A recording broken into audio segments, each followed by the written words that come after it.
Free fire গেমটি তৈরি করেছে গেরিনা কোম্পানি, যে কোম্পানির অফিসের লোগো হলো এক চোখ। এদিকে বর্তমানে পৃথিবীর মধ্যে সবথেকে বড় ও শক্তিশালী গোপন সংস্থা হলো দাজ্জালি সংস্থা বা ইল্লুমিনাতি সোসাইটি। এই ইল্লুমিনাতির অফিসিয়াল লোগো আগে ছিল একটি পেশার ছবি, বর্তমানে সেটা পরিবর্তিত হয়ে ট্রায়াঙ্গেলের মধ্যে এক চোখ হিসেবে সবার কাছে সারা বিশ্বে পরিচিত। আসলে এই দাজ্জালি সংস্থা বা ইল্লুমিনাতির কাজ কি? তুমি যদি একজন মুসলমান হয়ে থাকো তাহলে অবশ্যই জেনে থাকবে, মুসলমানদের জন্য কিয়ামতের আগে সবথেকে বড় শত্রু, সবথেকে বড় শয়তান হবে দাজ্জাল, যার থাকবে একটিমাত্র চোখ।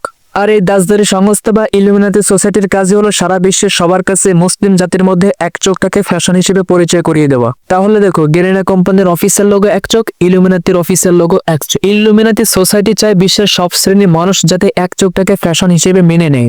আর অন্যদিকে গেরিনা ফ্রি ফায়ার দীর্ঘ 7 বছর ধরে কয়েকদিন পর পর রিয়ার ইভেন্টে নেবে আমাদেরকে গেমের মধ্যে এক চোখের বান্ডেল উপহার দেয়। আমাদের মুসলিম সমাজ হাজার হাজার টাকা নষ্ট করে সেগুলো ক্রয় করে নিজেকে প্রো প্লেয়ার দাবি করে, নিজেকে ব্র্যান্ড মনে করে। আমার কথাগুলো বিশ্বাস করতে আর মানতে তোমাদেরকে জোর করতেছে না, তবে তুমি যদি আমার কথাগুলো বিশ্বাস করো এবং ইল্লুমিনাতি সম্পর্কে রিসার্চ করো, তাহলে তুমি হয়তো এক সত্যের আলোকিত পথ খুঁজে পাবে। আর যদি আমার কথাগুলো তুচ্ছ মনে করো, আল্লাহ না করুক, তুমি হয়তো ইসলাম থেকে অনেক দূরে সরে যাবে।